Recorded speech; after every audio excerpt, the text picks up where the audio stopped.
Ayuk right, motion McCaffrey, backwards pass to McCaffrey, and he's going to throw downfield wide open. Brandon Ayuk, touchdown! San Francisco! He can run, he can catch, getting on fire! And Christian McCaffrey can throw! Now they go empty, and McCaffrey goes right. It is Garoppolo looking. Garoppolo under pressure, throws to the back of the end zone. Caught by Christian McCaffrey. Touchdown! CMC! Dynamite! One, just got it snapped in time. Inside handoff. McCaffrey finds a crack. Gets wide. 10, 5, 10. No, he got nailed on the goal line. Is he in? He's right on the goal line. What a run by Christian McCaffrey! They're going to give it to McCaffrey coming left. McCaffrey, touchdown!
We hearing there's some sound issues in the chat, so hold on. Can I hear you, Fear? No, I don't. I don't hear you either, Mose. Check. Mic check. I hear you, Mose. Miggity mic. They can hear me. What in the hell is going on? But they couldn't hear. All right, can they hear? I can't hear Fear though. I couldn't hear Fear either. Always something, yo. Check. Yeah, the mic is good. Sound not good. Miggity mic. Can you hear that? I can hear that. Can they hear that? I don't know. I don't get it. I'm looking at everything. It looks like the sound is working fine. System is Hello. checked. There we go. Okay. I got Fear now. There we go. Did you guys hear the foghorn? Melissa says foghorn, yes. Hey. All right, so we're gonna do it again. Hey. Breezy, Mo's nose. Season 3, Peachy. It's about that time. Everybody turn your TVs on. The Mo's nose, Peachy, Breezy, and fair to God. They keep it nitty gritty when they bring you 9 to talk. We two gorilla silverback, 9 silver. You know it's busting the discussion cause we get it in. Every time you know we grinding, I was 8 to 10. We always play to win. The faithful going hard. It's Wayne, Breezy, Peachy, Mo's nose, and fear to God. Let's get it. Nitty gritty, it's the line is tall. Don't like it, better take a walk. Nitty gritty, it's the line is tall. We outline players up in chalk. Nitty gritty, it's the line is tall. Don't like it, better take a walk. Nitty gritty, it's the line is tall. Line is tall. Nitty gritty, it's the line is tall. Here at that time? I don't know. At this point, I just want to make sure it is what it is. What's going on, Mose? What's going on, Fear, man? How y'all doing, man? Chilling, man. I'm kind of low energy, but always good to be on with my family. So I feel like the energy going to pick up in a second. That's what's up. We're going to get that energy right. I hope that's my goal. My goal is to get Mo's energy mid to high by the end of this show. I'm going to say something. Something going to slip out my mouth. I promise. Fear, what's good? Everything, man. Everything's great. Here it is. Monday is conquered, and I'm here with y'all, man. I miss y'all. I'm ready to talk about these Niners.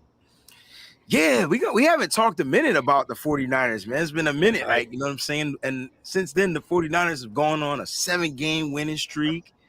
They've clinched the NFC West. What else have they done? They're making Pro Bowl records. You got 6 players, I think, in the Pro Bowl. We got a lot to catch up on. What's going on, everybody out there? Shout out to everybody. Shout out to all the members of the channel, all the subscribers to the channel. One time foghorn for y'all, man. We appreciate y'all. I see everybody in the building. Boats, Jacqueline, Melissa, Raphael, 562, all the Eddie G, West Coast Kings, Fire Rob. I gotta get to know what that name means. Who we firing? Christy's in the building. Shout out to all the members that are subscribed to the channel. We truly appreciate everybody. All right, man. Look, guys, you know where to follow. Listen, it's right here, the Wayne Breezy channel. Make sure you hit that like button first and foremost. Hit the thumbs up. Also, streaming on Moses' channel. So if you already haven't subscribed to his channel and you're watching it on the Wayne Breezy channel, make sure you open up another link. Go ahead, subscribe to his channel, hit that button, and don't forget to hit the likes up on his joint too. You can watch at the same time on both channels simultaneously. You know what I'm saying? But guys, man, it's good to be back. Peachy should be joining us very shortly. I know she's not. She's a little bit under the weather. So hopefully she'll be here or whatnot. She already sent me a message. Guys, a lot of stuff is going down. Let's talk about the 49ers and clinching the NFC West, man. What does that mean to you? Let's start with Mose and then Fair. What does that mean to you? 49ers have clinched the West, baby. They the best in the West. Clinching the West for me is 2 things. 1 is dominance over our division. 2, automatic ticket into the dance. And that's all we need. All we need is an invitation. Once we get the invitation, it's up to us to make the most of it. We have a good track record of that. Although this is a new year, this will bring new challenges, new obstacles. But all we wanted was a ticket to the dance, and we punched ours. Love it, love it. Fair, man. Give me some fair to God insight, man. How you feeling about clinching the West, bro? I mean, I feel like it's dope. It's awesome.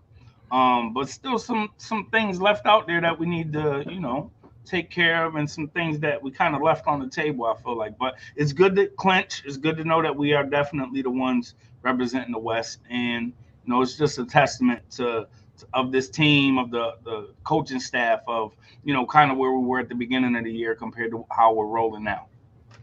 Yeah, like, look, it's another notch on their belt. I believe that was the goal. That was their mentality from the jump. Yo, like, let's just clinch the West, and then we could write our own ticket. The 49ers, their whole job is writing their own tickets to the dance, right? And that's what they've been doing. Like, if we go back to the season, guys, let's go back to week 1, right? I wonder how many of the faithful, and I know it wasn't us, but I want to know how many of the faithful were just a little bit nervous about week 1, right? Trey Lance didn't look too good out there. We lost to the Chicago Bears. They can't seem to beat any team in the NFL, but they beat us. You know what I'm saying? And so that game looked like it was about to be really bad for the 49ers. We were going to have a detrimental season. But then week 2, we go out there against the division rivals, right? Trey Lance starts the game. Unfortunately, he's lost for the season. Jimmy comes in and lights their ass. Lights their ass on fire. You know what I'm saying? And we like, oh, snap. We 1-1. And then week 3 came. This is just a little quick trip down memory lane because we was all in our feelings. Everybody, we like, we're confused, Kyle. You're Carl Thomas. Which one? Which song? I'm emotional, and I can't let go. I'm just trying. Yeah. I'm just trying to hold on to you, and we couldn't figure it out, bro. We go into Denver. We lose a crazy game, 12-10, y'all. 11-10, wasn't it? 11-10, whatever it was. It was 1 point, yo. I'm telling you, the 49er faithful emotions have been on a roller coaster. Now I'm on my Vivian Green. Emotional roller coaster. Right? To make a long story short. Tonight. I tell you, we gotta get Mo's mid to high. That's the whole goal of the show. We do that. It's a family show. We ain't getting Mo's. We can do the mid part, not the other. I get high every night. Every day. High. Every night. High. Yo, what was that sample, bro? Oh, I would have to look that up. I know it is one. That was a sample, but that was so dope. Anyway, shout out to Styles P. But now think about where we're going from this, because a few of the faithful really, really, truly believe that this team is going to figure it out. And that's what we try to do on our platforms. We try to say, guys, give it time. It's got to gel. You know what I'm saying? And we're going to figure it out. As much Jimmy Garoppolo kind of put the 49ers back on some type of a high, right? That we're gonna rock with that word. He got the 49ers back to winning, and on a streak, and then he goes down. And then it's Brock Purdy time. And I don't know about y'all, but I gotta get y'all, like, this is the third game that you, I got music for days, get out of my head. This is the third game that y'all got a chance to witness Purdy. I got to get y'all thoughts on it, because some people say, it was the first game, whatever. He didn't start the game. Then it was, let's see how he's going to go against this Tampa Bay defense. After that, I was a believer. Yes, I'm a believer. I became a believer after Tampa. Once he went up against that D and demolished it, that's when I'm saying I'm all in on Purdy. I got to get from you. Let's go with Fair, then let's go with Mose, man. Got to get what y'all think. And then we're going to shout out to we got 2 new members of the channel. Just next time, just say the whole thing like a Tribe Called Quest. He demolished the defense. So yeah. Nah, but you're right, man. It's crazy to see again. Going back to like preseason, we're talking about some of the intangibles, some of the things that he was doing that none of the other 2 quarterbacks were doing. Right? We noticed a few things from Purdy, the pocket movement, manipulation, things like that he was doing, and all of that has been on display. What we didn't know is the moxie. What we didn't know was the confidence that this dude had, and the belief that within this system, he could flourish. I mean, you hear the players talking about it. You heard Fred Warner talking about, this dude plays against the number 1 defense every week. He's going to be good. We ain't worried about him. We just got to do what we got to do. We know that Purdy's going to be all right. So when you actually see it and you actually witness it with your own 2 eyes, you're like, man, this thing is like a well-oiled machine. And, I remember at the beginning, folks were saying, even that first full game, right? Everybody was saying like, oh, does Kyle put a leash on Brock? And does Kyle, not allow him to do some of the things that Jimmy was doing? Why? He's playing with house money. There's nothing worse that can go on. We're already down to our 3rd stringer. Like, let it fly. And that's just what Kyle's been doing, man. You see Brock pump faking one way, pump faking another way, hitting Kittle down the middle for a touchdown. You see him, going off script and delivering the ball downfield to open receivers. It's a thing of beauty to see. And I just got to love that confidence that Brock is showing so far after only 2 starts in the league. Most. Love to know your thoughts on the Purdy. 3 games. You got 3 games. Is that enough for you? For me, 3 games is enough of a sample size, because we don't need Brock Purdy to do much. Okay. We don't need him to be, in the words of Kendrick Lamar, Brock Purdy is not your savior. Hey, so we don't. As long as we connected musically, that's all that matters right now. Like we don't need him to come in and be our savior, but at the same time, he's also giving us a level of quarterback play. Let's be perfectly honest, and this is no shot to Trey. This is no shot to Jimmy. This is a level of quarterback play that we have not seen yet because of that moxie that Fair talked about. I love the leadership to know that this young kid is in the huddle and get the beat ready. He's telling veterans to shut the up and pay attention. Like, he's yelling at veterans to tell them to get their shit together. Let's go. Like, he's yelling at vets. And it's dead serious. Ain't no cracking in his voice. This ain't a puberty moment where he like, guys, come on. No, he like, hey, let's go. Shut up. Let's go. Pay attention. Here's the play. Get focused. Like, this is what he's bringing. And the guys are responding to it. And Fair talked about how, Kyle is playing with house money because it's his 3rd string quarterback. I agree with that 1,000%. but also what Purdy is doing is producing. Mm-hmm. He has more down the field throws of 20+ yards. Don't completions. Say it. Don't say it. In 3 games than Jimmy has all year. So not only are we playing with house money, we don't have any reason to put this kid on a leash. We also have the #1 defense that's playing lights out, holding teams to under 15 points a game, and sometimes under that. You got this kid who's producing well. And like you said, Breezy, if there was any game that proved it to me, it was the Bucs game. Mm-hmm. Not just because it was against Tom Brady, not just because of against that defense. Mm-hmm. There was a bigger emotional pull to that game. His family was in the stands.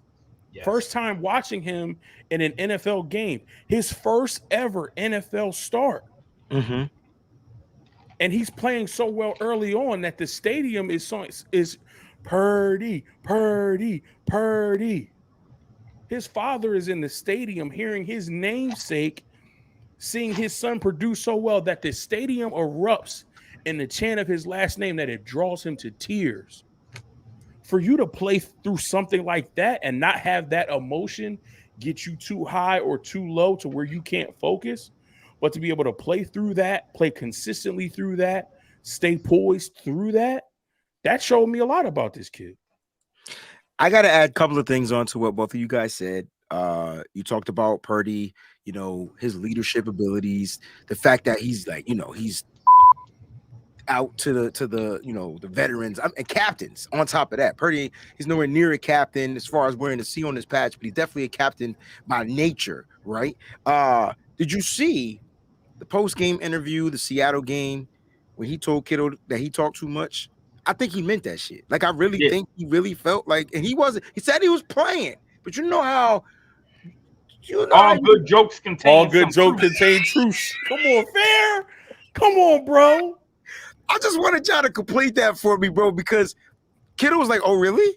Like, that's how you feel? He's like, no, I'm just playing with you. But nah, sometimes, Kittle, just shut up. We got this, bro. And shout out to Purdy and Kittle, because that connection, and a lot of people will slight to this. We'll get back to Kittle and the feels great baby T-shirt that he put on the tee. We'll get to that because a lot of people felt some type of way about that. But the connection that they're building, because the connection in that Seattle game was ridiculous, and you knew it was coming because in the game before that, in the game against Tampa, they started connecting. Now Kittle didn't finish the game with a lot of yards, but he started the game, which means who usually on a team is a quarterback's best friend? Tight end. The tight end. Rhymes with best friend. You saw it happening. Mo, second point I wanted to talk about, you talked about Fair talked about his moxie, and then Mo, you talked about that emotional ride. I got something even better for y'all, because I think this is better than moxie and the emotional ride. It might not be better, but it's definitely an additive that you can add to this equation. Let's talk about this kid's grit and toughness, bro. Yeah. On the first play of the game, he gets his obliques hurt, like damaged. And only because of something called adrenaline, he just like bump it. I'm gonna go out there and keep playing. I'm not walking out from this game. Like the level of toughness from these 49er quarterbacks, even Jimmy Garoppolo, I gotta give him some credit, because his level of toughness definitely upgraded from that 2020 year where he was like, I'm gonna make a business decision and I'm not gonna come back and play. I was really ticked off about him from that high ankle sprain. You know what I'm saying? Yeah. 2021 he played. This year he gets hurt. He got hurt, obviously, but he played through the injury in 2021, got us all the way to the NFC Championship with the team. I will say that the defense, if the defense was as good as it is now than it was in 2021, with Jimmy Garoppolo's injuries, we would have been in the Super Bowl and we would have beat the snot out of Cincinnati. I mean, snot. I really feel that. Back to Purdy, though, the fact that he has this grit is some things you can't teach these players. And I think all the intangibles that you guys are talking about, grit might be that number one thing that you can't teach. And this kid is playing out there, whether he's injured, not injured. We don't know if he's in pain, not in pain. We don't know. He knows. Only he knows the tolerance. That only he knows the pain that he can tolerate and things like that. But the fact that in this Seattle game, he played injured and controlled the game. There was not a chance. in this game where anybody, including Seattle Seahawks fans, thought they were going to win this game. Not one chance. Purdy literally dominated the game. And I guarantee you, if it wasn't pouring down, well, whatever it was doing in that second, like if it wasn't, they would have continued to, it didn't rain, but they would have continued to dominate. But they didn't have to because Purdy became then the game manager, which is what you want to see him do. Can you close out this game for us, Purdy? Yeah, as long as you put Jordan Mason in, you close out the game for sure. Right. And that's what they did. That's what they did. And yeah, the defense gave up that touchdown late game. And let's flip to that Seattle game. Let's get to the Seattle game. We haven't talked about it. 49ers beat Seattle by 8 points. What was it, 21-13? It should have been 24-13. Really, it should have been 24-7 or 6. If you really want to call it, it should have been 24-6, but things didn't happen that way. But I just sat here and said there was not one chance that Seattle thought they were going to win this game. Did y'all feel something different than that, or was it just me? No, I think early on when DK got that penalty, and from that moment, we were in their heads.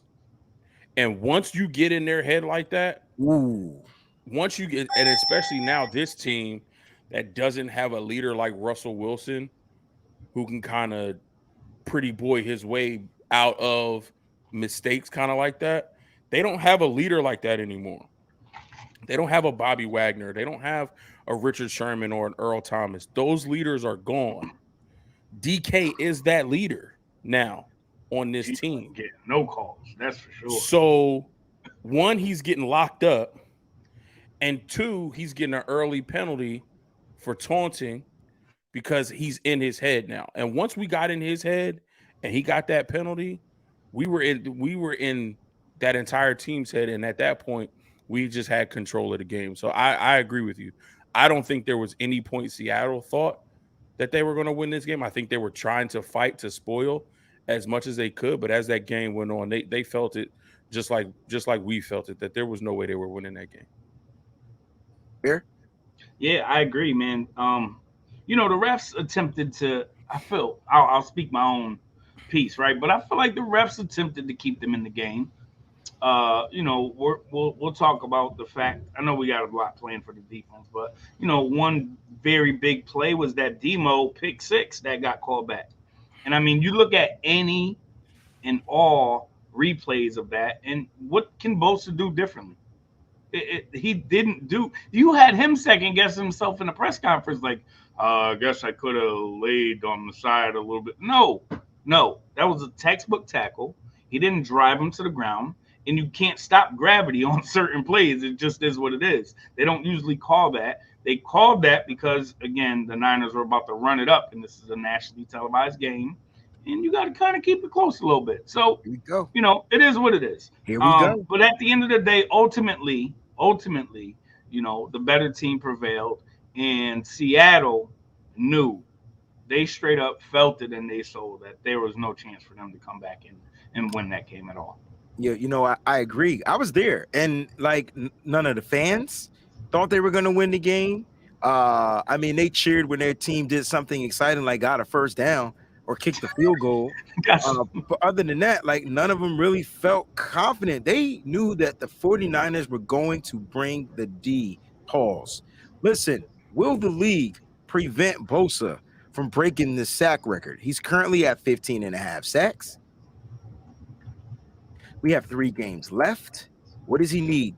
18 to break the record, or 17.5 to break the record? No, the record is 22. I thought it was in the 20s. Right. So he has 15.5. So he gets 7. He needs 7. Yeah, he needs 7 to break the record. So okay. 7 sacks, 3 games. 3 games. He's getting a personal foul in every game. Right. And it's preventing him from playing the way he wants to play, because they're kind of like saying, oh, you can't do this. Oh, you can't do this. You just said that he was second guessing himself. Oh, maybe I could do this a little different. Does this prevent Bosa from getting the record? I just want to know your thoughts on it. I could touch on it on my show in the morning, but I want to know what you guys think real quick. Yeah, so for me, I felt like if he would have got a second one in this game, it would have been a little more realistic. Now we have to hope that he gets 3, 2, and 2. That's a tough ask. I'm not saying it's not realistic, but it's a tough ask. The biggest thing is going to be if Minnesota loses a game. And then the 49ers are trying to get that second place, which would equal, home field advantage until potentially playing Philly. That's going to be major. If they do, and that means that they're not going to be resting starters, it's an option, man. It's definitely an option. If you're going to ask me right now, if I think he gets it, I think he comes up short by a sack or two. Mose. Didn't say, I'm not asking if it's realistic. I just want to know if you feel like it's possible. Like, because 7 sacks, 3 games. Think about the quarterbacks. Heineken, whatever his name is, Carr, and I don't know who played for the Cardinals at this point. They don't know either. Yeah, that's it. It's possible. Right. It's possible. What do you think, Mose? I'm gonna go against the grain, and I'm gonna go against my better judgment. I think he gets it, and I all right, bold prediction. I think he gets it, and I think he gets it in 2 games, so he can rest against the Cardinals. Woo! Woof. So 4 1 and 3 the other. See, I'm sliding on the Mo side because the kid's gonna play dominant regardless. I mean, they're gonna have to put 2.5 people on him each and every time. But see, notice how the question that I pose is, will the league prevent it? And so now you got to factor in the silly refs, silly calls. Because not only was that a pick 6, it was such a dominant play by Nick Bosa. You know what I'm saying? It wasn't a sack, but the pressure was there. And unfortunately, it got negated. The whole play got negated just because of a silly rule that I know these NFL owners got to find a way. They're going to try to address that in the owners meeting next year. On top of that, word on the street was the NFL apologized because they said that was the wrong call. Wow. Yeah. Talked about it earlier on the show this morning. Huh. And so they took 6 points off the board for us. And took another sack away from Nick Bosa. Everybody wants to say the league is rigged.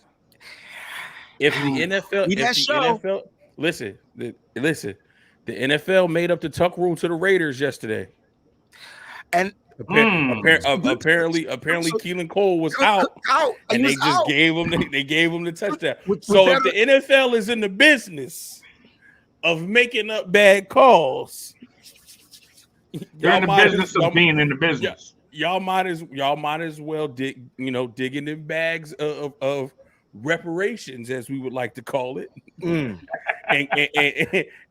grant Nick Bosa a few extra sacks to his tally. I'm just saying, just don't call roughing the passer. Don't call it on him no more. Why? Especially when it's not roughing the passer. Right. Don't make it up. Bingo. Because each and every one of his roughing the passer calls was somewhat questionable. He didn't complain about it because that's not his character. It's not, but it was somewhat questionable. He just gets out there in the next play and makes the next play. We're gonna touch on the standing very quickly. Right. Before we do that, I definitely want to give a shout out. We got super chat contribution. Shout out to my girl Jackie. She says, "Breezy's the GOAT. You're the GOAT." Oh, she's been super chat contributing all day long. I appreciate it. Happy holidays to you and your family. We appreciate you here on the Wayne Breezy Network. Thank you so much. Not only that, she also became a member, so we got to give her the air horns for being a member. Right? And then Peachy, who is always a member, decided to say, "Bump it. Let me get that green mark on her name." Peachy's a member. All right, Peachy, we miss you. Hope you could join the show later. And then we got to touch on, I asked about the sample earlier. Freddie Payne was that where he sampled I Get High from. So I got to check that out. Shout out to Lake City Fresh, man. Thanks for just knowing that information. That's when you know you be digging in the crates at a music store, when you know that information. All right, let's touch on the standings because the 49ers are currently number 3. They should have been number 2, but the Vikings was like, nah, you don't know now, right? So Colts the Vikings had one job, yo. And the Eagles are still number 1. Now, I gotta pose this question because Jalen Hurts is out, I think, for the remainder of the season. I know it's 3 games, but he had shoulder surgery today. He's out for the season. Okay, Jalen Hurts. Jalen Hurts. Jalen Hurts is hurt. Jalen Hurts is hurt. Oh wait, he actually had surgery. He had shoulder surgery. What you say? I heard that he was. Maybe he didn't have the surgery, but I know he's out. Out. He potentially is out this game. I think he's done for the season. But this game, let's start with this game because they got 2 tough games. Now, if Philly loses 2 out of the next 3 games, yeah, I see you, Mo's, looking at the schedule. There it is. They got 2 tough games because people feel like the divisional games, regardless of what the team's records are, don't mean anything. No. These are the hardest games to predict. They can go any way they want to go. It don't matter if a team is 15-1 and 0-16. It doesn't matter. It's a divisional game. They got who they got left. They put the big dogs on Christmas Eve. Let's go. We got Basketball? Eagles, Cowboys. Eagles, Cowboys. We got Niners on. Oh, okay. Yeah, we get the Saturday games. Okay. Yeah, facts. All right. So they saying that they think it's a sprain. They said 2, and he may miss 2 out of the last 3. All right. So let's talk about it because 2 they're scattered. So it's Cowboys first. Games on Saturday. Yep, Cowboys first. Yeah, because Sunday is basketball day, Mo. It's Christmas is basketball. And Sunday is Christmas, so right. And we only Christmas got one 1 o'clock game, a 4 o'clock game, and then an 8 o'clock. So they did Christmas this year like they do Thanksgiving. Exactly. And then a majority of the games is on Saturday. So I wonder if they're going to switch. I'm just rambling. My bad. I'm cutting y'all off. I wonder if they're going to switch Red Zone to Saturday then. Oh, that's a good question. Because it's the predominant the day that all the teams are playing. Right. So my question is this: could the 49ers, if they win out, the Eagles lose 2 out of the 3, and the Vikings lose 2 out of the 3, 49ers can move into first place? Eagles got to lose 3, right? Eagles got to lose all 3. Okay, so they only got 1 loss. Because they only got 1 loss. Yep. So and then the Niners would be because they'll have a better the NFC record from both. So Minnesota would lose. If Minnesota loses any of these last 3 games and the Niners went out, will instantly jump in the second slot. That's number 2. Eagles have the Cowboys. Then they play the Saints on New Year's. That's a dub. Yep, and then they play the Giants, who may be fighting for the playoff life in that last game. So without Hurts, I don't know, man. Anything's possible. Their offense is Philly 49er Jeff. If they win all 3 and Philly lose all 3, it's the only way they catch. That's the only way we catch division wins. They win by NFC, not division. Because NFC. they'll have 3 conference losses with these last 3 games. Correct. There's a possibility. How crazy! I'm sorry. I'm getting ahead of myself. I'm sorry. That would be sick. One at a time. 1 game at a time. One game at a time. Yes. I'm just saying it would be sick. It's a nice little scenario to think about. Something the 49ers can think about as they're preparing mentally, like 1 game at a time, and that overall scenario. Like, you know what I mean? That would be kind of cool for the 49ers. I think their whole thing is to just like you said, Fair, take it 1 game at a time. Let's focus on the Commanders. We're going to talk about that. We're going to, kind of preference that game a little bit and a little bit. Let's get some grades from this Seattle Seahawks game, man. Let's go. First of all, let's go with the top plays. Ooh. I want everybody to give me their top play. I'm sure I got to dig up one from the crates because I always go last. But let me get your top play, Mose, and then Fair, and then I'll go. Top play for me. Let me see. Bunch of plays in this game. Yeah. To be had. Yeah, for sure. I mean, I since I got the first one, I guess I'll take the easy one. Okay. The double pump on the screens and then hitting George. Yeah. I mean that's an easy one because that's one that we haven't seen. So where you fake to the left, fake to the right, and then hit the middle. And then I think for me it was good to see that George still has that burst and that explosion. to where when he catches the ball, he can make people miss in the open field and get into the end zone. So I'll take that one. All right. Definitely a top play. Definitely one of my faves. Fair. Anything different? Oh, yeah. I got a couple, but I won't do you like that. So I'll go with Greenlaw. That smackdown that was laid, that absolute shot out of a cannon, smackdown. Just, I mean, you know what? When you're attempting to, solidify and get down the field, and someone comes out of nowhere and smacks you like that, that's demoralizing for a team. That takes all the air out of the building. You were there. I'm sure that's what happened. The air came out of the building off that, and you see him all year just flying around and making these plays every single week after week after week. And it's just amazing, man. I've been so hyped with this defense, but that Greenlaw play definitely stands out for me as a play of the game for me. Yeah, that's dope. I'm going to go with an offensive play by a guy that came in predominantly in the fourth quarter. I call him the closer. A lot of people want to see Jordan Mason get a lot of snaps in the beginning, and I get it. It makes perfect sense. Yeah, no one is wrong. It makes all the sense, actually, when you think about it. But I feel like Kyle Shanahan trusts Christian McCaffrey not only to be dominant in a game, but also to find a way to stay healthy. And I think that's why we don't see him a lot in the fourth quarter, and then you insert the healthy back. And I think Kyle Shanahan doesn't trust any of his other running backs. Let's just call it like a call. Let's call spade a spade. I don't think he does. As much as I thought Tevin Coleman would get some play, no. TDP, hell no. He's just not what he does. He doesn't trust those guys. He trusts Jordan Mason, who has built his trust with Kyle Shanahan from special teams. And every time he comes into a game, he does what? Closes it out. Let's talk about the 55-yard run, though, because that run up the middle, the blocking, the burst. First of all, the blocking set up from the inside to create the gap for him to burst through the middle. The only thing he did was run out of damn gas. Like, he just ran out of gas. I mean, I thought it was a touchdown. It's like, dude's about to score. I'm sitting up there, give him the 7 points.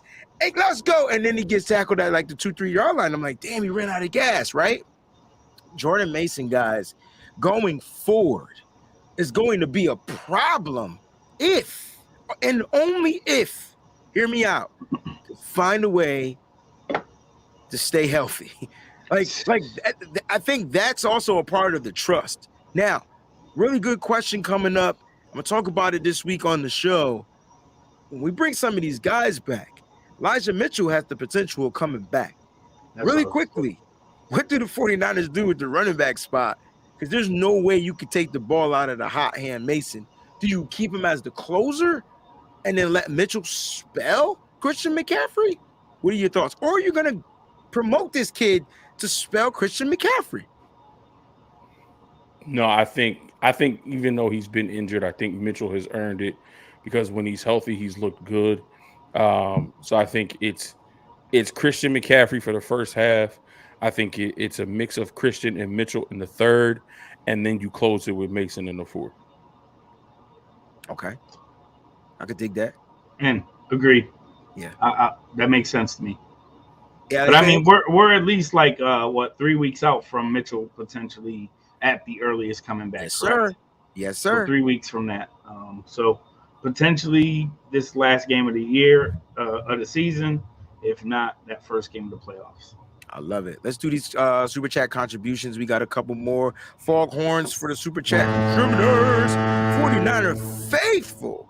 I was excited. Rookie BP, aka Brock Purdy, make Hawks offside penalty. Oh my gosh, that was dope. Because that's so. Brock is a little. He's built a little differently. He's wired differently. I feel like he's not just a quarterback. Like, he's just this ultimate football player, bro. Like, and he just wants to play football. And because of that, it's like, yo, Mose, you want to play ball this weekend? Yeah, where we playing at? All right, man. I'll see you on the field. That's Brock. in his head. And then when he get out there, who's commanding it? The quarterback. Hey, yo, man, I want you to run a post to the left. I want you to run a streak down the field. You going to run this quick out right here. You going to stay here and block for me until I get you the ball. If you there, I'm going to get you the ball. Like in street football, you got 90 options to get the ball to somebody, right? That's Brock, bro. Yeah. He's going through the progressions, and then he's making the right read. Brock Purdy being able to draw a team off sides, that's even different. That's more to this kid's bag, yo. And I know it sounds like we bigging him up, but that's what we supposed to do. You play well, you get picked up. You don't play well, we constructively criticize you so you can play better. Shout out to Brock, man. Round of applause. It's Debbie, super chat contribution in the building. All right, here we go. Niners will need to focus. You should have put this in caps too. F-O cuss, right? And bring their best offense, defense, and special teams. Oh my God, we got to give special teams love from this past game. Kyle cannot be conservative. He really needs to be deep in his bag to win out. She gets 2 beeps because I didn't see the D word. Peachy in the building. What's going on, Peachy? Let's talk about this real quick. Niners need to focus. They need to bring their best game on all phases. She talked about Kyle not being conservative. Have you seen conservative Kyle? I feel like that's always going to be him. What are your thoughts on this? Let's go with Fair, Mose, Peachy. I mean, I feel like he was conservative. Instead of kneeling out, he should have punched the ball in at the end of the game. But beyond that, I didn't feel like he was conservative, man. I know he did a good Again, we were fortunate to get a turnover at the end of the second quarter, but we really dominated that middle 8 and got 2 scores to kind of push our lead ahead. And I didn't feel like there were times where we went for it or didn't go for it that we should have. I think it was pretty much on script in Seattle. Yeah, I that's who Kyle's gonna be. Kyle. Like it is what it is. You wanted him to punch it in. I wanted him to punch it in, and then a small piece of me was saying, "Let's just get out of this game. I don't want any more injuries, yo." Because we had 3 injuries in this game. We didn't talk about them either. We had Andy Gray, Evan Givens. Was it one more? I felt like there was one more. Dante Jones. No, he was hurt before the last game. Okay, my bad. Yeah. But I know Kevin Givens, I believe, was this game, right? No, Kevin Givens was last game. It was Kerry Hyder. Kerry Hyder. He was dealing with an injury prior to this game. So it was Kerry Hyder and it was Danny Gray. Mose, Kyle, conservative Kyle. Can't be conservative coming down the stretch. What are your thoughts about that? I agree with Ms. Deb. The one thing that I'm waiting to see, if we don't see it, great. I'm not wishing this into existence. But what happens in a situation where Brock struggles? Every quarterback goes through a stretch where they're not playing their best. We've seen it from Tom Brady this year. We've seen it from Aaron Rodgers this year. We've seen it from Josh Allen. We've seen it from Patrick Mahomes. We've seen it from Joe Burrow. We've seen it from Justin Herbert. We've seen it from Tua. We've seen it from Jalen. Like every single quarterback in this league has had a stretch or has had a game where they have not played their best. So, if a team throws something at Brock that he's not familiar with or he hasn't seen or they got the drop on him or he's just having an off day, how is Kyle going to respond in that situation? We've seen how Kyle's responded to Brock Purdy playing well these past 3 games. The biggest test is how is Kyle going to respond when Purdy doesn't play well?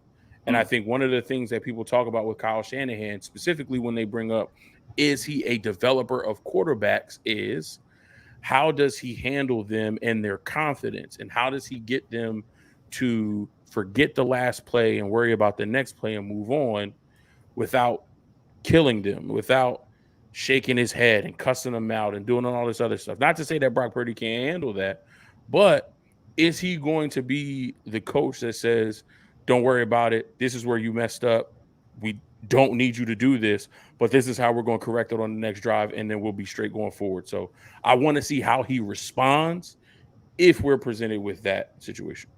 Adversity, PG. That's what Moses is talking about. adversity at some point is gonna set in. Brock is gonna come down to earth. Right now, he's up in heaven, right? He's gonna come down to earth at some point, and we hope he never touches the gates of hell, right? What does Kyle do? Does Kyle go back to? Does he stay trusting that Brock will come out of this? Like, what are your thoughts about Brock Purdy if he's faced with some type of adversity to where he's not going to have a good game? Because that's what it's game four. Game 4 is coming up. Now defensive coordinators are like, all right, mother sucker, we got you, man. We watch you do this, do this, do this. All right, here we come. And we're talking about, oh my gosh, we're talking about the Commanders. You know that they're the 5th ranked defense in the NFL right now? Like 5th, number 5. That's without Chase Young. We're talking total yards. Number 4, I can't count.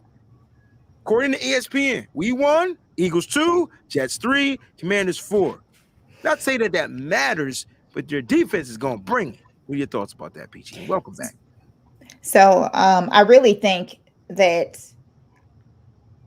the fact that he's had 4 years of college experience, so where he's had, games where he's had up and down games and where he's faced, all kinds of adversity. I think that that's really going to help him in those type of situations.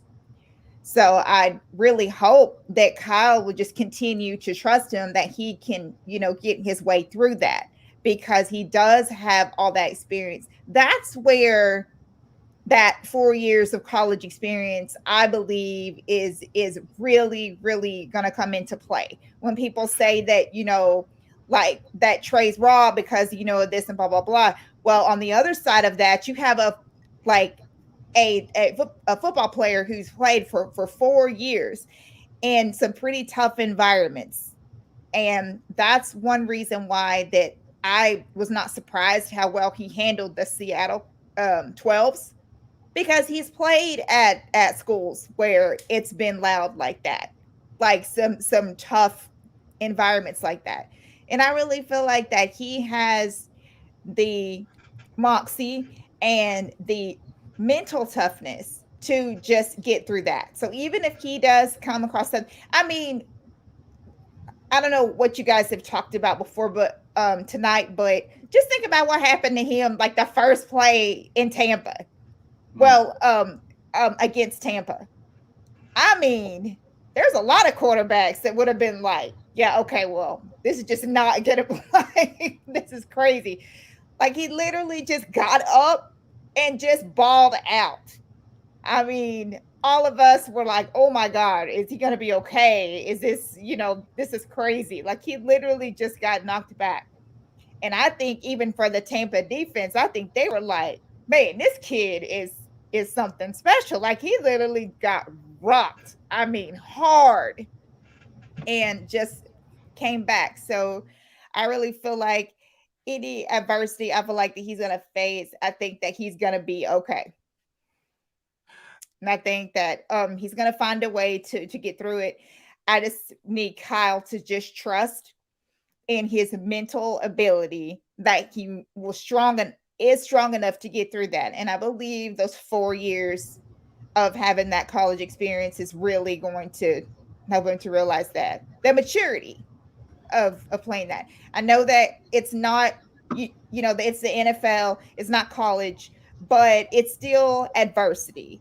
It's still playing under some pretty harsh situations that he's going to come across. And I think he's going to be fine. Yeah, like I agree. I agree with everything you just said. I think it's more so for me,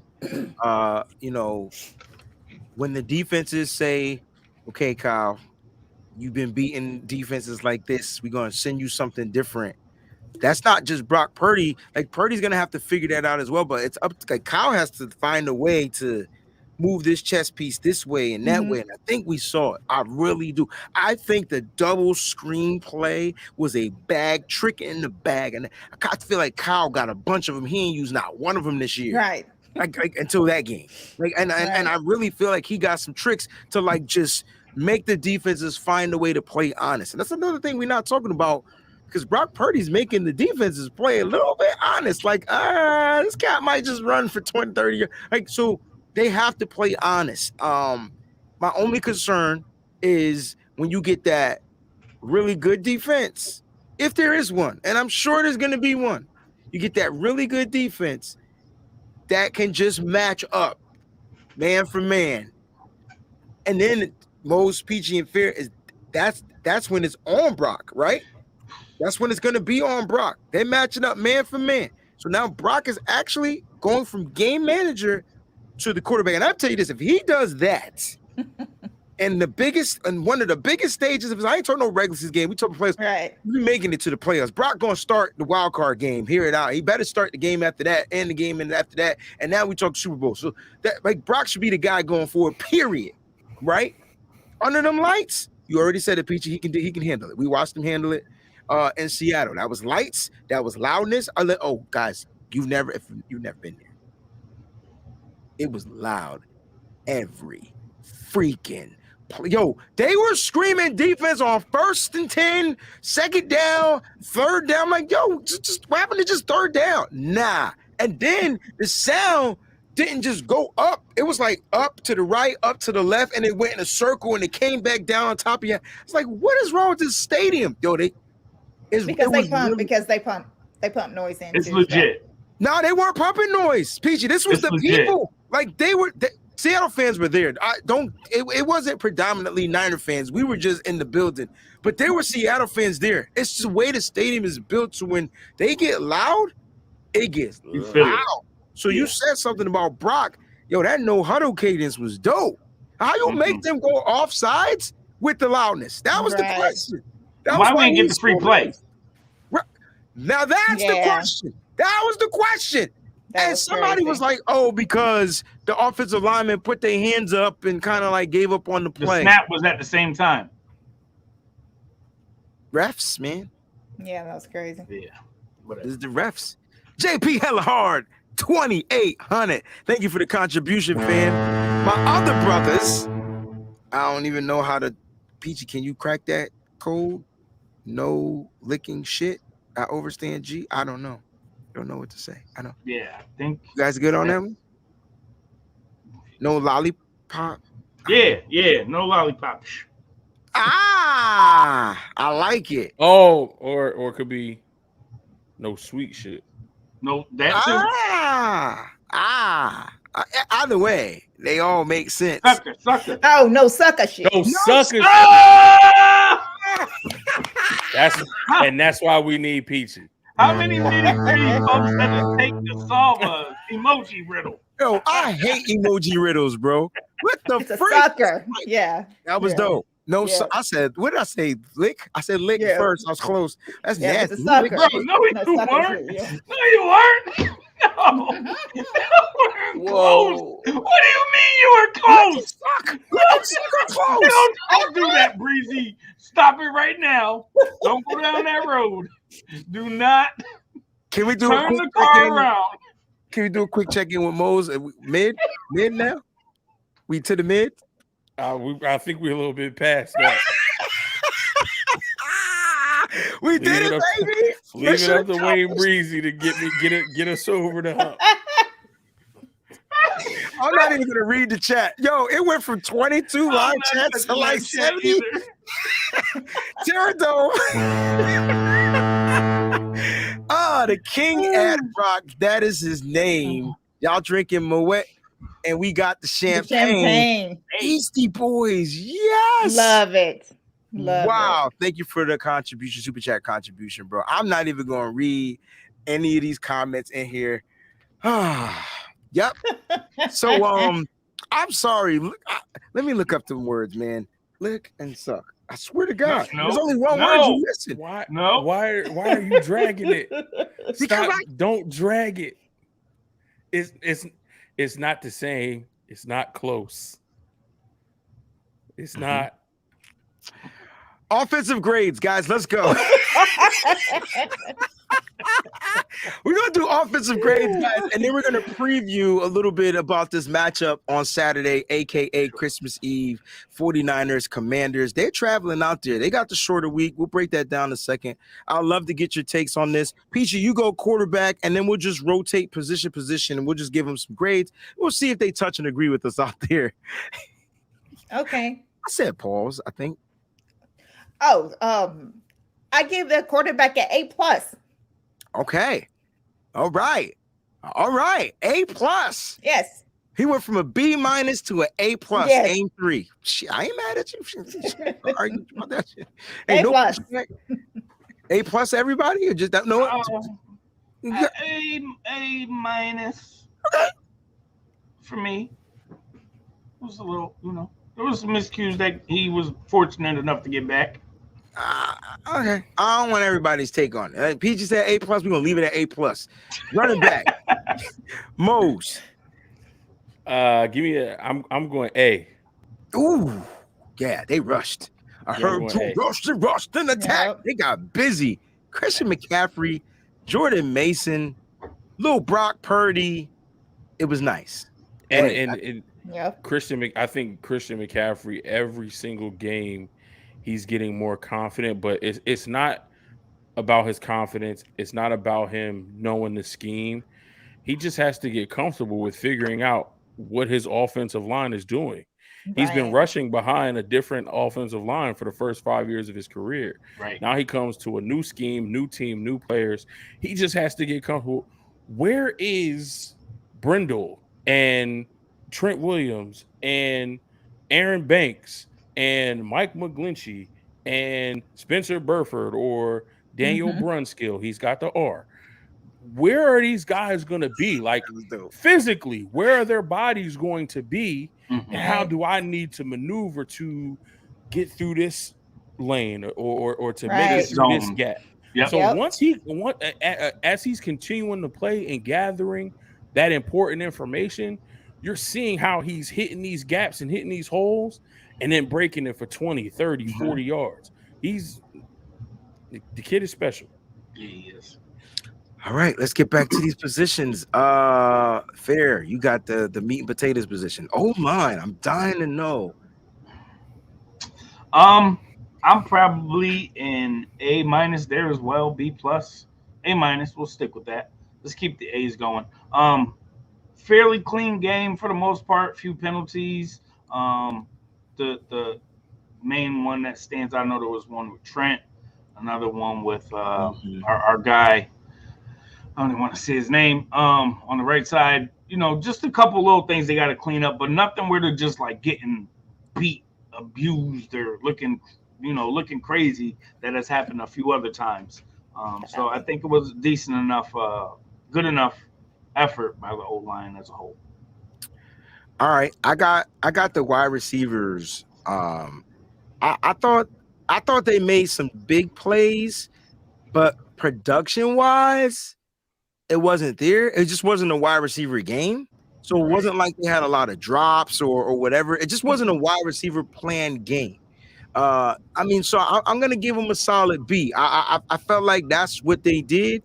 Now, some of you are going to include the tight ends into the receiving game, but I'm just specifically talking about the wide receivers because the tight ends have their own grade. All right, so I'm going to go with a solid B. Not sure if you guys agree with it. Jawan Jennings, definitely third in Jawan. He was the third in Jawan in this game. He was definitely needed. But like I said, guys had some solid catches, some big catches and big moments. But it wasn't a wide receiver production game, and I actually liked it. I'm glad. Here's why. He spread the F out of the ball. Yes. Like you spread them out. Boom, boom, exactly. boom. And I love everybody, bro. And I love the way that Jennings is being used. He's different on these downs. Yeah. Like I love it. I think that's the best way to use him. I think that it's awesome the way that he's being used like that. I agree. For those special downs. I think that's fantastic. Let's talk about it. 5 targets, 3 receptions, 31 yards, Peachy. That was Jawan Jennings. He had a long at 12. Christian McCaffrey, 8 targets, 6 catches, 30 yards. Look at this. It's all going to be in that 20 to 30 yard range, right? Let's go. Brandon Ayuk, 4 targets, 2 catches, 19 yards. Dude lost my fantasy football, but it's all good because we won the game. Didn't really care. You know what I'm saying? Ray, 3 targets, 1 reception, 16 yards. 16 yards. That was just long, right? That was a big catch too. That was a huge catch. And then how can we, like I said, They don't get counted in here. Now we got to talk tight ends. It's going to rotate back around to fair. You get the tight ends, bro. Mhm. I need to know your grade for the tight ends because if it's less than what I think it is, I mean, I'm raising it up. are we serious? Are we dead serious? This don't get no higher than what it is. Okay, so what it is? A+. Yeah. A+. It's definitely an A+. Yeah. Yo. I mean, even like to the fact where Croft got a beautiful catch down the Yes. field, but Kittle was going crazy. Like this is what it should look like. We have one of, if not the best tight end in the league. What was the game, guys? Help me out. Everybody out there, you guys probably know on here. I can't remember if we won or lost. I felt like our last loss was to who? We didn't lose no games this The year. Chiefs. This season? Yeah. Kansas City. Yeah, Kansas City. Was Tyler Croft a healthy scratch in that game? It was a game where Croft was a healthy scratch, and I felt like, damn, we gonna struggle. I'm not sure, to be honest. I just wasn't that the Atlanta game? No. I could have been. It could have. He was. No. Tyler Croft was was he a healthy scratch? Yes, he was a healthy scratch. We could have won the game. We just struggled in the run game. So it could have been a game we won, and we just couldn't run the ball. I think that's what it was. I think we still won the game. We couldn't run the ball. Anyway, I said that to say that Tyler Croft has been the perfect, like, complementary tight end to George Kittle. He don't have the same breakaway react speed, but he got the hands and he blocks in the run game. And he's a solid route runner. And exactly. There you go. All right, let's go ahead and get to the defense. Fair, great assessment right there. All right, defense. Mose, you get the defensive line. How is it that you always get the defensive line? You get the defensive line. Peachy, you got linebackers. I get safeties, and then Peachy, you get cornerbacks. Defensive line, A+. Held this team to 14 carries, only 70 yards. They say it's 5 yard per carry average, but I don't care if it's 5 yard per carry average if you only got 70 yards on the ground on 14 attempts. And your biggest attempt came from Geno Smith on a busted play. And then on top of that, to add 3 sacks for 31 yards of total losses, couple fumbles forced. Absolutely. Give me an A+ for my defensive line. Here we go. We get into this defense. Here we go. Anybody feel any differently about A+? It's gonna be hard to grade this defense low. 5 tackles for a loss, 9 QB hits. Yeah, A+. QB hits. Linebackers. Oh, come on now. I feel like Fair's been getting all the easy ones. No, I thought this was you. You're linebacker. No, it's me. Oh, I'm linebacker. Okay. So the linebackers are A+ because you have to look at this. First of all, besides Greenlaw showing out in this game for starters, we held this amazing Kenneth Walker that has been balling like all year to 47 yards. And then behind him, the other linebacker is 18-5. So a total of under 100 yards for the whole entire rushing core that you have there. And not to mention just Greenlaw just all over the field, just blowing up everything, just having a fantastic game. Not to mention Warner doing the same. But we always talk about Warner, so I just want to give Greenlaw like some love, because he really just showed out in this game. Of course, I think that's going to be his thing in Seattle. I think he's just got to show out every time that he goes to Seattle, and it's becoming like Seattle's nightmare, like for real. So the linebacking core, like all of them, were just balling. So A+ for the linebacking core. I could dig it. I mean, great Dre Greenlaw, yo. Yeah. 8 tackles, man. 8 tackles, forced fumble, 2 pass deflections. Who said this man can't cover? Whoever said that, right? Dre Greenlaw can't cover should just he gets better every single year. Yeah, he does, and that's progression. That's what you want from him, and that's Peachy why He got the 2-year extension. Okay, it's better every year. 64 snaps from your starting linebackers. I know a lot of people are like the production on Azeez Al-Shaair is low. Let me just explain to you why it's not as high as the others. Guys, he's in the base packages of the linebackers, right? So you're in the nickel packages, he comes off the field and Jimmy Ward gets the snaps, right? So your nickel back comes in. Just in case y'all don't know, I'm not saying you don't, just want to put that out there. So that's why you're not going to see it. But I tell you what, during the snaps, 3 tackles, pass the flight, like he's out there, excuse me, a tackle for loss. So he's out there being productive. Remember, he hit somebody really hard, and I was like, ooh, that had been Kenneth Walker. Somebody got rocked. And I was just like, yeah. Y'all forgot about Azeez. Y'all want to keep the Niners out of their base as much as possible, because if them 3 dudes on that field, them linebackers are wrecking shop. A+. Yeah. I get the safeties. This is hard because as much as I love our safety play, there's always brain farts in the safety play. Always. And it's a communication issue. Just want to put that out there. And it's coming from predominantly the second-year player, but this doesn't make them bad. It's called learning curve. It's called growing pains. It's called whatever you want to call it to make yourself feel better about it. But that's what it is. I watched Tyler Hufanga in the last 3-4 games bite the cheese. Like, that's what he does. He just bites the cheese. But I tell you what, you put that man up there on that line of scrimmage, because how about the blitz? How do you tell the team it's a blitz and you still get to the blitz? Exactly. Like, I'm blitzing, yo. Good luck, because I'm coming after your guy. Like, I'm coming. And that's that's what he brings. Tashawn Gibson is back to playing damn near, I know he's not a Pro Bowler, damn near Pro Bowl football again. I feel like the confidence in the safety position is getting back to where it was when Emmanuel Mosley was out there. Yeah. I'm going to go ahead and give the safeties like a B+. I don't think the safeties are in the A range yet because of the brain farts, which usually lead to big plays.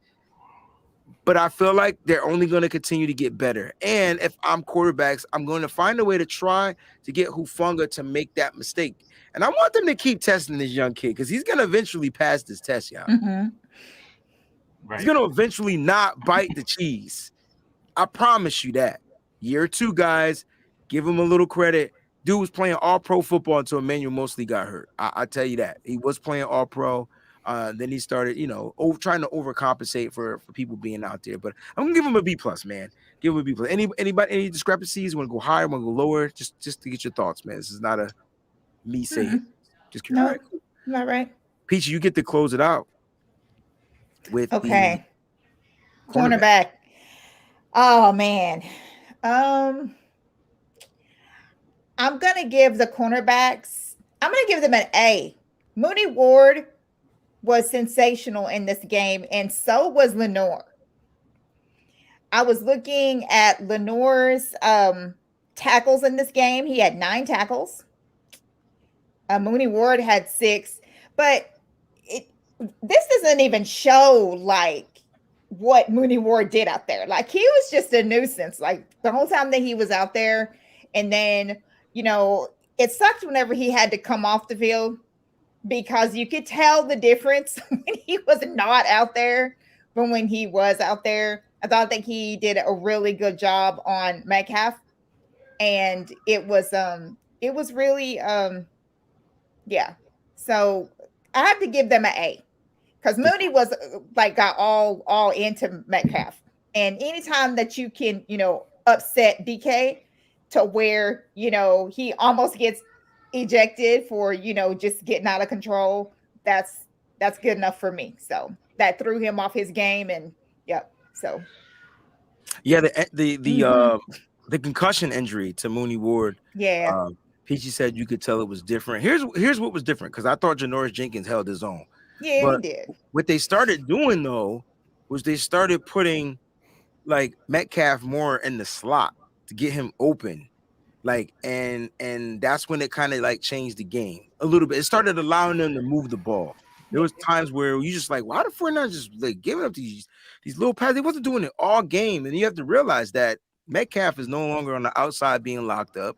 Tyler Lockett was getting underneath on a couple of things, and he ended up getting injured. Hope he's doing all right. He broke his finger, I believe, in that game. But the concussion injury, shout out to Kyle Shanahan. Got to give that man a round of applause because although he was medically cleared by the NFL doctors, he cleared protocol. Kyle's like, you're not playing this game. You dumb. You done, kid. Like, just relax, man. We'll be back out here next week. Let's get you right. I've seen time after time coaches make their players go back and play. We can start with Tua, then you can go to my man Parker out there in New England, and both of those players could have died on that next play. Yeah. That's how bad their concussions were. I didn't see Mooney get concussed. I didn't see the play where he got injured. All I know is Kyle Shanahan said concussion, come out, we'll check. They cleared him, and next thing you know, Kyle said stay on the sideline. And you heard Mooney say, yeah, man, I had a concussion. So he was definitely clear and understanding of what was going on. Right. But our coach decided to say, you know what, you good for the night. You know what I'm saying? Even if we didn't have this game, you would have been good for the night. We need you out there for the long run. It takes a real coach to keep it real. I would say it did. It also sucked because we should have had that pick six, but you know. Yeah, we talked about that a little earlier, Peachy. It was more like the refs just said no. That's what it was. Because if he did that, Deommodore Lenoir might have got player of the game. Yeah. Sure. But he led the team in tackles. 10 tackles, y'all. 9 shovels, 1 group tackle. 10. 10. And he got beat on a couple of plays or whatever or whatnot, but who cares? I mean, they weren't big, huge plays. No, right. No. He never got done dirty and no. Yeah. Yeah. Curl routes. If you got a good route runner, I mean, usually cornerbacks are going to get beat on curl routes. You don't know that they're running the damn curl route. By the time you curl, you're still going this way. And when you see him react, you come back.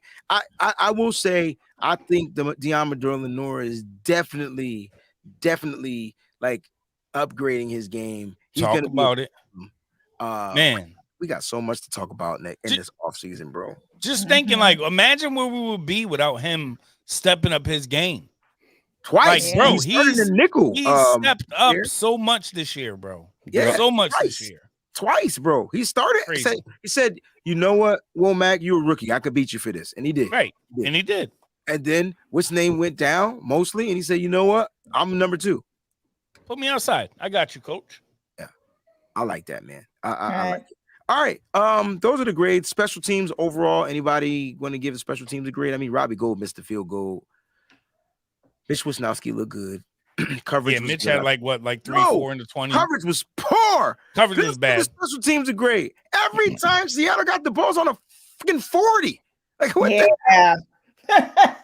Coverage is bad, but again, like those are from kickoffs, not most of the punts. The punts were solid read. Correct. Defense, correct. But like kick returns, kickoffs. I mean, they were getting us. You know what that was, y'all? No Samuel Womack, no Tarvarius Moore. Yeah.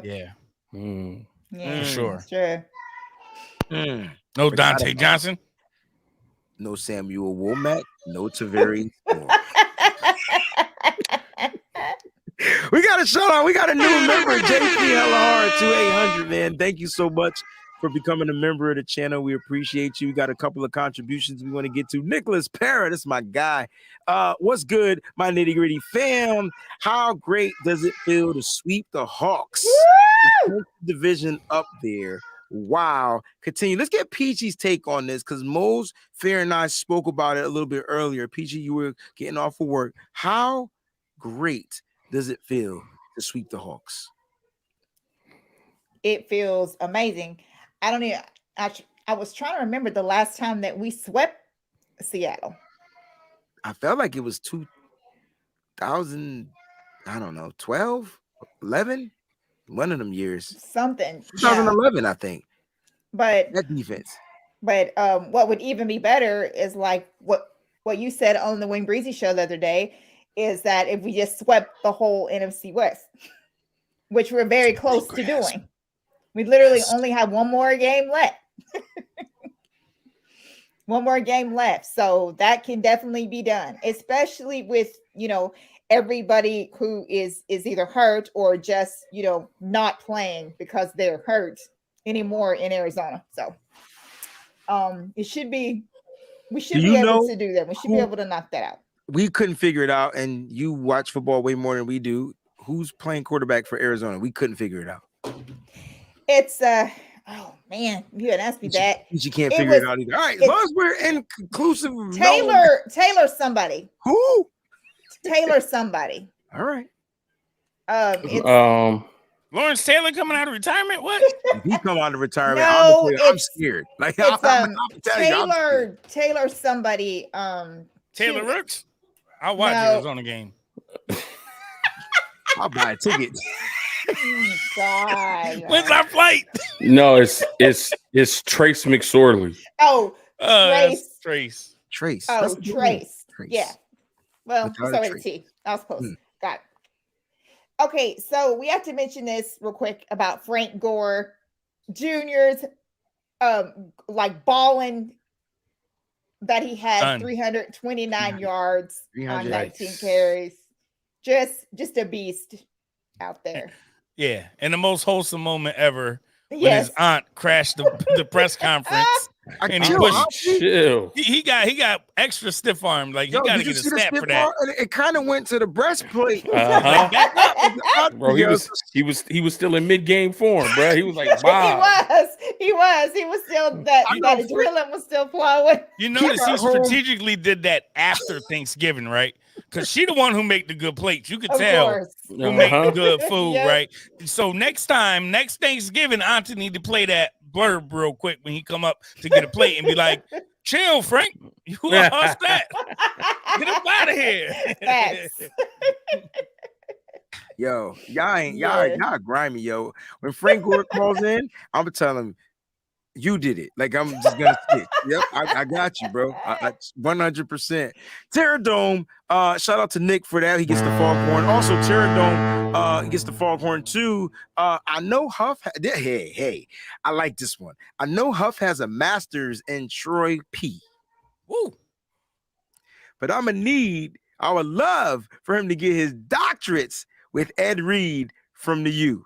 Yeah, we don't talk about the U on this show. However, Ed Reed was an absolute beast in the NFL.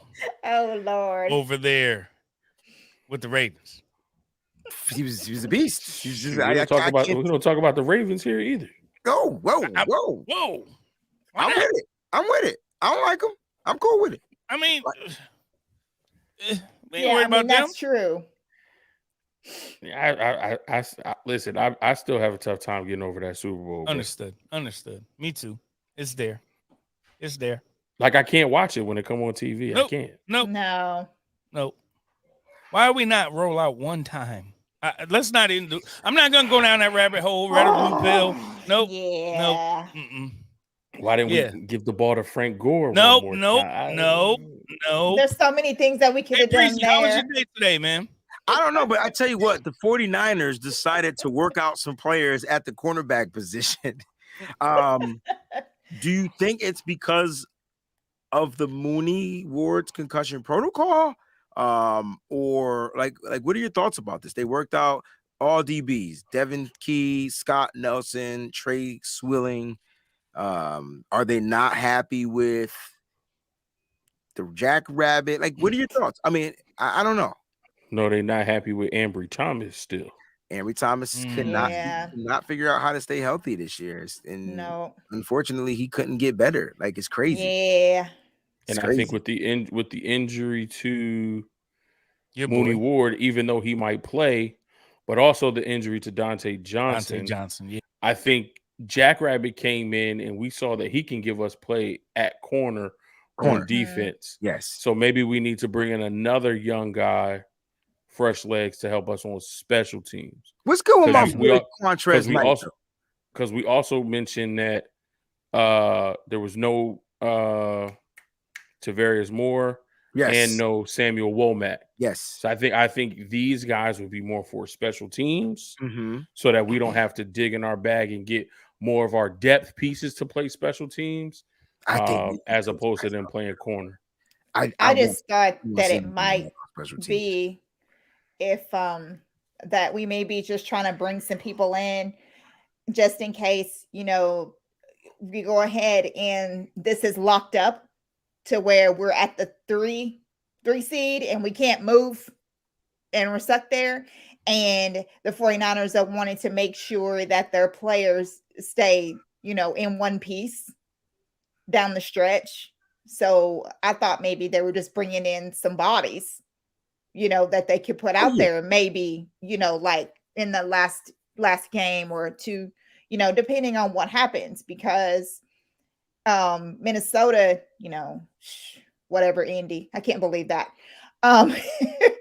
If they go on to, I think they said that if they win this next game, and I think that they got the 2 locked up, I think, if I'm not mistaken, and we'll be frozen at 3, in the 3 seed or something like that.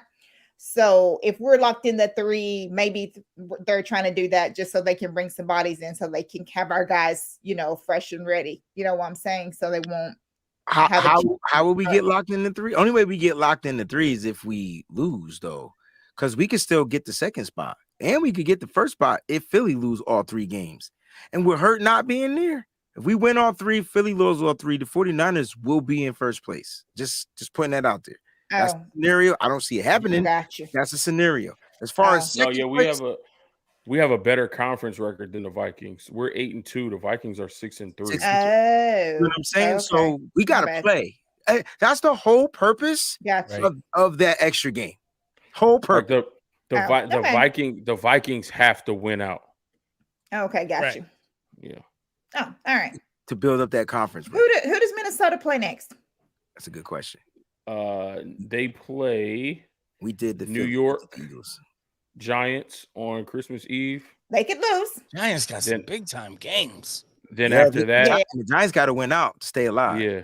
Then after that, Minnesota has the Packers in Green Bay. Divisional game. And then they end at the Bears. Divisional game. Man, Jeff Saturday. I hope he don't see another Saturday. He is this stupid self. I know. I was so mad. I'm not blaming Jeff Saturday, bro. I am. You guys scored 39-3. No. Matt Ryan sucks, bro. 39-3. It's the second time Matt Ryan did this stuff. Like, second time. Yeah, to be a quarterback and you be a part of the 2 biggest comebacks in NFL history and not on the right side of it. This whole time we was blaming Kyle Shanahan when he knew Matt Ryan was about to suck. Yo, it's I don't think it's Kyle. Honestly, I think this is what Kyle needed to get the monkey off of his back. Thank you. This is what Kyle needed to get the monkey off of his back, because this is a Matt Ryan mojo thing, not a Kyle Shanahan mojo thing. Oh, damn. I just suck at draft. I got him too. I'm going auto draft next year. I don't give a fuck what any of y'all say. It's my league. I'm just putting it on auto draft, and whoever they give me, bump it. Yeah, might as well, because almost everybody else does that. Everybody else. Yep, I'm calling everybody out. I sure am. Peachy ain't playing. I didn't. None of I was smoking, folks. I'm the first pick. That bum was my. Sorry, that I did the same thing on my first pick. Yep. Should have picked Christian McCaffrey. Bro, and what's crazy is he gave us like 40 that first week, and I'm like, this is the most amazing thing ever. I'm about to cruise. This right here, what Chrissy said, the defense should have been able to protect that lead. You cannot give up a big 39 lead in the second half. This is true, but the offense got to help him. First of all, can't keep giving the Colts offense cannot keep giving Minnesota opportunities to possess the football. I agree with that 100%.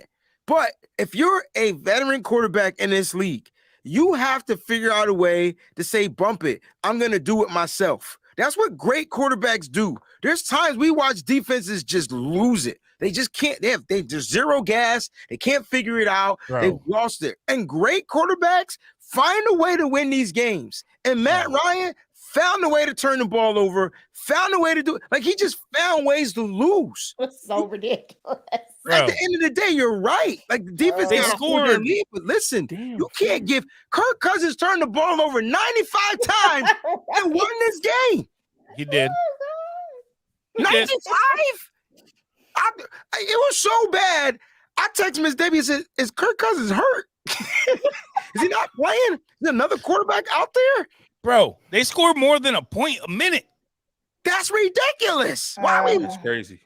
That's crazy. Frick is effed up our number 2. Yeah, I swear to goodness, I hope we play these suckers. I hope we play them so bad. There's some teams I want to play really bad. Defoe was the only one balling. Somebody asked how Defoe did. He was the only one playing hard on that daggone Colts defense. No, he really was. He really was. It was bad. Man. All right, let's go ahead and preface this game. We've been on here for almost an hour and a half. We're going to get out of here. Yes. Let's go ahead and preface this game we got coming up. Got the Washington Commanders. They're coming off of a loss to the New York Football Giants. They have to win to stay in. Like, this isn't like they want to be in these playoffs. People were asking us about Chase Young. He's not been cleared to play yet, but word on the street is he's close to coming back. I don't know if he plays this game. I wouldn't play him this game. I wouldn't play him against the 49ers. Like, he just might. He's going to be slow. He's going to be sluggish. He's not going to be himself. And he's got to go up against Trent Williams or that right side. You know, I just ain't going up against Trent. He's not going up against Trent. He ain't going up against Trent. You're right. I don't want y'all to play him. I hope he's still a little hurt. He got some nagging things. I don't want him against McGlinchey. This is nitty gritty Niner talk, right? Is this still nitty gritty Niner talk? Goddamn right. It is. But I agree with Breezy. I don't mind him on that right side because I think Kittle's going to stay in the help. That's it. He don't got no choice. He'll be a Kittle's going to stay in the help. So why going to stay in the help? Tyler Kroft going to stay in the help. So either you're going to get double teamed by some combination you're going to get mollied. McGlinchey and Kittle, McGlinchey and Kroft, or McGlinchey and Juszczyk, or you just going to get wiped out by Trent Williams in your first game back? Absolutely not. Save that for a divisional game, like the ones you got to win. They got a couple left. They should have let him play last night. Which would have made sense. That would have made more sense. That would have made sense. So according to what they were saying is that they're going to open up his practice window. Correct. It did not sound to me like that he was going to try to play, especially on a short week, travel and the whole 9 yards. It did not sound to me like that they were going to put him out there this week. It sounded like it might be the following week that they were going to put him out there because it says they were opening up his practice window. Facts. Put him out there. It works. Listen, when I talked about defenses, guys, this is going to be a defensive a battle on both sides. All right. So when you look at them, they only give up 309 yards per game. All right. Total. Like they're not giving up a lot. If you want to know what they are in the rushing game, they give up they like kind of like mid. They like at 10 or 12 in rushing. You know where the 49ers stand in number 1, 74.7, not even 75 yards a game. The Commanders are giving up close to 112. Feel like Christian McCaffrey gets that in his sleep, and then you factor in the Jordan Mason, it's going to be a problem. And then as far as points per game, again, top 10, right? So they're giving up 19.7. We're at 15. So the question is, if defense is kind of like wash themselves out, I don't see them being able to score much on our defense, but can we score on their defense? That's the question. Yeah, so I think ultimately it goes down to pieces, right? Who has the better pieces on offense? Who has the playmakers on offense? And you look at what the Redskins have. They got Samuel, right? And not much else. Who did you say? They got Curtis Samuel. Curtis Samuel. Terry McLaurin. And McLaurin. I'm sorry, McLaurin. That's I like Jahan Dotson. They got Jahan Dotson. Yeah. And that damn Dawson. So and what do the 49ers do well? What do the 49ers do well? They eliminate your best players and stop the run. They first off, Mose. They stop the run. Then they eliminate your best player, right? So if Mooney's a go, one of the two of those receivers are a wrap. They're not running the ball on us. It's just not happening. Curtis Samuel will be the factor to me. That's the guy you got to figure out. Right. And how do we contain him both and in the slot and coming out of the backfield because they're going to have some of the same packages as we use with Debo. Oh, now yeah. here's the only thing that's going to get them in trouble is if they try not to use Curtis Samuel like we use Debo because they feel like, oh, we already have a formula to stop that because we see Debo. We know what that is. Yeah. Giants stopped Robinson, solid. Yeah. Tommy Brown too. Yep, from North Carolina. Yeah. I feel like that our linebackers can take care of him because they're fast, because he does like to run on them edges. Robinson likes to get out on the edges, but I feel like that our linebackers can I don't think he even make it. I don't think he gets. I mean, my point is, do they have a CMC on that squad? No. Do they have a Kittle on that squad? No, absolutely not. So I see what you're saying. I see what you're saying. They don't have that game breaker on their team. We don't have, like, if we're going up against Justin Jefferson, it don't matter who's D'ing him.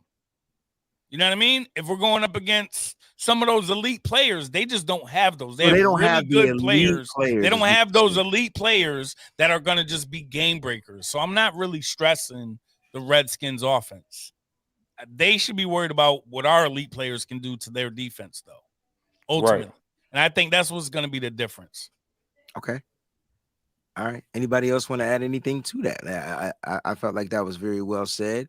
Listen, they got players. Yeah. Don't get it twisted. They do. Like Terry McLaurin might be having probably his worst career year, but it's also because they're able to spread the ball around, and they didn't have a solid quarterback stand. Right. From Carson Wentz, which I hope he plays this game, to Tyler Heineke. How you say his name? Taylor Heineke. Heineke, right? Like Heineken. Yeah. So Tyler Heineke, right? So you're going like, I don't think he's that great, and I don't think he's going to be that great with a pass rush in his face. Look, he was terrible, in my opinion, against the Giants, and Kayvon Thibodeau had a I tried to tell people you did. Kayvon Thibodeau should have been the first pass rusher off the board. Yeah, and instead it was the kid from Georgia, right? Yep, who ain't did nothing all year. I don't even think he did anything against us. Kayvon is a problem. Yeah, he is. Oh, Thibodeau? Yes. I've been telling folks about him since he was in high school. I was hoping he would have came to Florida State. Yeah, he's been. I got a few friends who are Giants fans. I don't judge them in their life on their decisions, but you know what I mean. I've been telling them like that's a great pickup. Yeah, like he's an absolute grown up. And honestly, I think he was waiting to get to the NFL level to really kind of really control in open it up. Yeah, he was on cruise control in college for sure. Wait a minute, did Mark Lamar really ask this question? Yeah, he did. It's Mo's nose. They telling him in the chat. I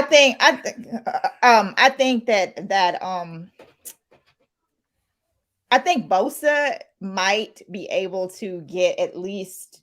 I would say that if he doesn't get 3 sacks, I think Bosa might have 4 sacks in this game.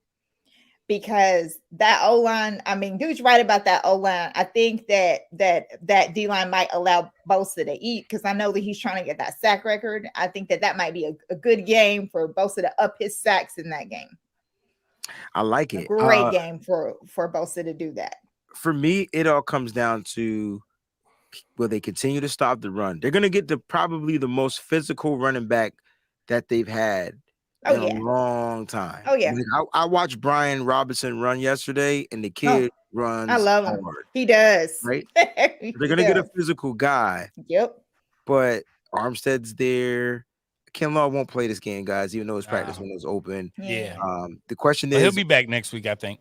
Is Kerry Hyder going to be healthy? Like, so you got to factor some of that in there because they're going to look to run inside to outside. Peachy said he likes to get to outside. He likes to run inside to out. He's kind of like that old school, like how Alvin Kamara used to be. He doesn't catch the ball like that, but Alvin Kamara used to truck cats inside, bounce to the outside.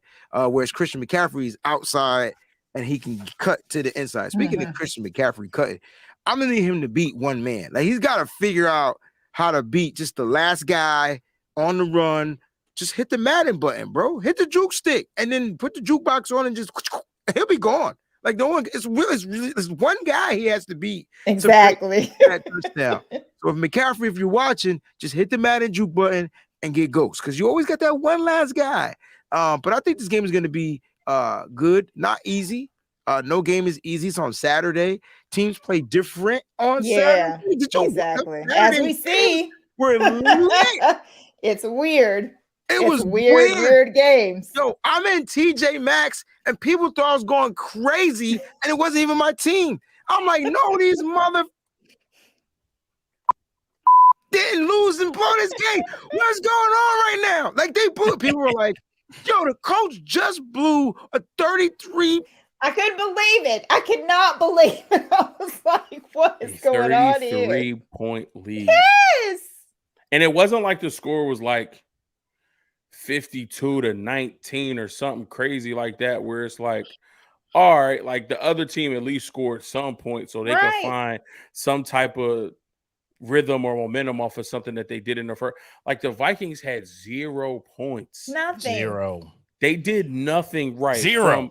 On offense, nothing right. Defense, nothing right. Special teams, they got a punt blocked in return for it. They did nothing right in the first half.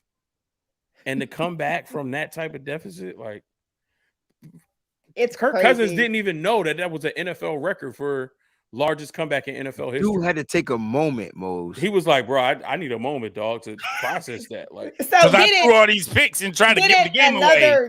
Because didn't like one of his alignment again step on his foot yet again? Oh yeah, he went backwards. Yes, that happened. He couldn't even get mad. He was just like, all right, man, whatever. It is what it is. That happened. Listen, guys, it's gonna be a great week. Great week of shows from everybody. Everybody got their solo shows that's going to be going down. Make sure you tune to everybody's stuff.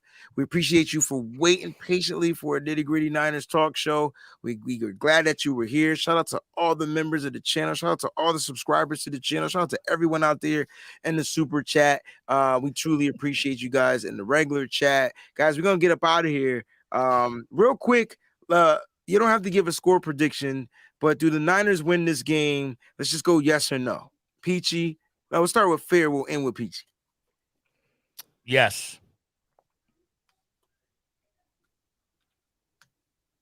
YES. I didn't know if he was going to spell it. Say it. Why am I even asking? I thought he was going to say, why are you even asking me this, dog? That's what I thought. That's what it kind of looked like. It was like, why are you even talking to me about this? Right. I'm going to let Peachy close out the show. I'm going to go ahead and say, yes, the 49ers continue their win streak. 8 games. It won't be pretty, but it will be right. I'll leave it at that. Peachy, go ahead and close us out after your statement on this. Okay. So, yes, I do believe that the 49ers get a win. I think it's going to be a close win, but I do believe that the 49ers will be victorious with this. I want to thank everyone for tuning in to our show. Also, with Peyton Manning and Eli Manning tonight, our very own George Kittle is going to be on ESPN2 during the Monday Night Football game. So anyone that wants to do that right after Nitty Gritty, scoot on over there and take a listen to that. I'm sure that will be exciting since we have Baker Mayfield and Aaron Rodgers playing tonight. We'll see how that goes. That should be fun. But again, all you guys in the chat that always make it so exciting. We missed you guys. And we're NFC West champions, and we're all very happy about that. And we just got to keep on going. And we're in the playoffs, man. We're in the playoffs. Playoffs? Don't quote no Colts stuff. Nope. Nope. Yeah, don't do that. Not today. Not talking about playoffs. Jim Moore wouldn't have blew that lead. All right, here we go.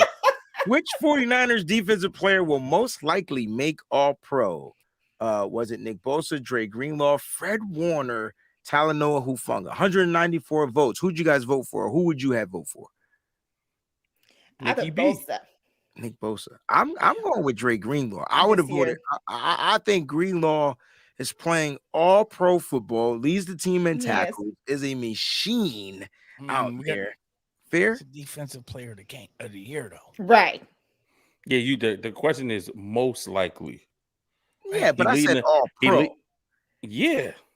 But just because you make all pro doesn't mean you're gonna get it. Like Trent Williams is going to be all pro. He's not going to get offensive player of the year. Right. But if he was offensive player of the year, all pro is locked up. Guaranteed. So has anybody ever got player of the year and not made the all pro? No, never. Okay. That's the walking contradiction of the century. Right. I hope so. Any MVP, anything can happen, but this time I don't know. They hate us. Like we're the most hated franchise in football. I ain't saying that just to be saying it. It's the truth. Right. Yeah, people need to put down this mess about Micah Parsons. That needs to go. Like I don't even want to hear about it. That he's defensive player of the year.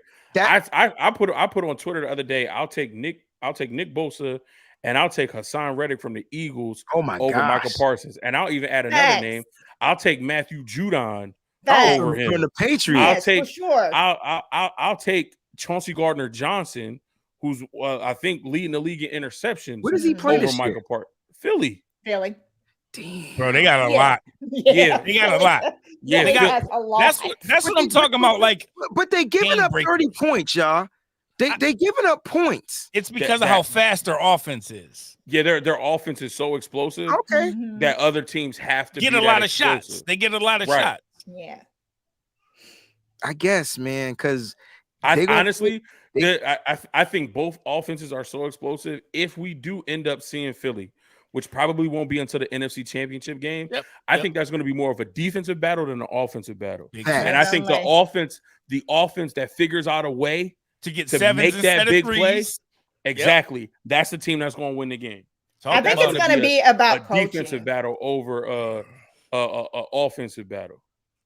I'm in. Because even last year, when we saw them week 2, that was a defensive battle.